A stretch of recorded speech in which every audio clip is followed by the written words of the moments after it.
বাংলা শব্দ ভাণ্ডারের মধ্যে এমন অনেক শব্দ আছে যেগুলিকে নতুনভাবে গঠন করা হয়েছে।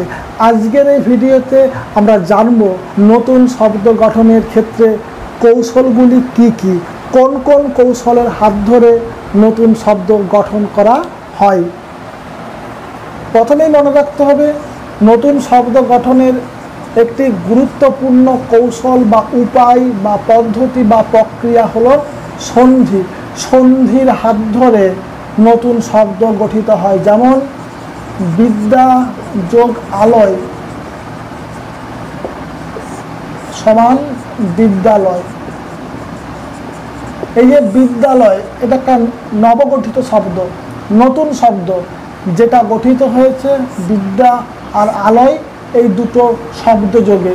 বিদ্যার শেষে আছে আ, আলয়ের প্রথমে আছে আ, দুটো আ মিলিত হয়েছে আ এবং সে আ চিহ্ন আকারে বসেছে। যেমন বিদ্যা থেকে যদি আমরা আ সরিয়ে নিই তাহলে বিদ্য পড়ে থাকছে, আর আলয় থেকে আ সরিয়ে নিলে লয় পড়ে থাকছে।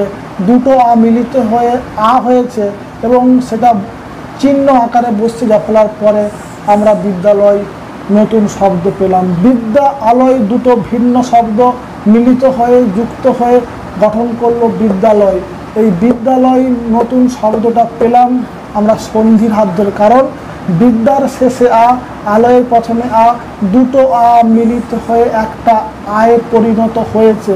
এই যে দুটো ধ্বনি বা দুটো বর্ণের মিলন ঘটেছে, যে কারণে এটাকে আমরা বলবো সন্ধির হাত ধরে নতুন শব্দ আমরা পেলাম।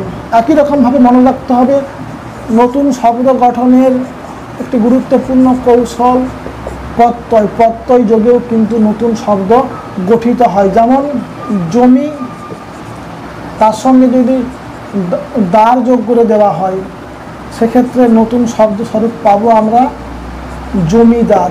জমি তার সঙ্গে যোগ করা হলো দার, নতুন শব্দ গঠিত হলো জমিদার।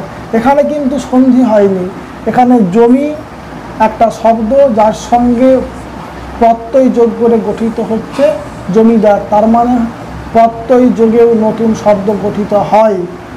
এছাড়াও নতুন শব্দ গঠনের আরও একটি উপায়, কৌশল বা মাধ্যম হলো উপসর্গ। উপসর্গ যোগেও নতুন শব্দ গঠিত হয়। যেমন চেনা একটা শব্দ যার অর্থ হচ্ছে পরিচিত, এই চেনার পূর্বে যদি আমি অ যোগ করে দিই সেক্ষেত্রে নতুন শব্দ গঠিত হচ্ছে অচেনা, যার অর্থটা হচ্ছে অপরিচিত। তাহলে বিদ্যা যোগ আলয় সমান বিদ্যালয়, এই নতুন শব্দ গঠিত হয়েছে সন্ধির হাত ধরে। জমি যোগ দার, জমিদার নতুন শব্দ গঠিত হয়েছে প্রত্যয়ের হাত ধরে। চেনার পূর্বে অযোগ করে নতুন শব্দ পেয়েছি অচেনা, যেটা গঠিত হয়েছে উপসর্গের হাত ধরে। নতুন শব্দ গঠনের আরও একটি গুরুত্বপূর্ণ কৌশল হচ্ছে সমাস। এই সমাসের হাত ধরেও কিন্তু নতুন শব্দ গঠিত হয়। যেমন যদি আমরা এখানে লিখি যে পথের রাজা, এই অংশটাকে সংহত করে সমাস পদ্ধতিতে লেখা সম্ভব রাজপথ। পথের রাজা সংহত আকারে রূপ পেল রাজপথ। এই যে পদ্ধতি, এই পদ্ধতিটাকে বলা হয় সমাস। অর্থাৎ শব্দ গঠনের যে বিবিধ কৌশল রয়েছে তা আমরা চাক্ষুষ করলাম। সন্ধির হাত ধরে গঠিত হয় নতুন শব্দ, প্রত্যয়ের হাত ধরে গঠিত হয় নতুন শব্দ, উপসর্গের হাত ধরে গঠিত হয় নতুন শব্দ এবং সমাসের হাত ধরে গঠিত হয় নতুন শব্দ। নতুন শব্দ গঠনের ক্ষেত্রে যখন যে উপায়, যে কৌশল, যে পদ্ধতি প্রয়োজন হয় সেই পদ্ধতিকে, সেই উপায়কে অবলম্বন করে গঠন করা হয় নতুন শব্দ।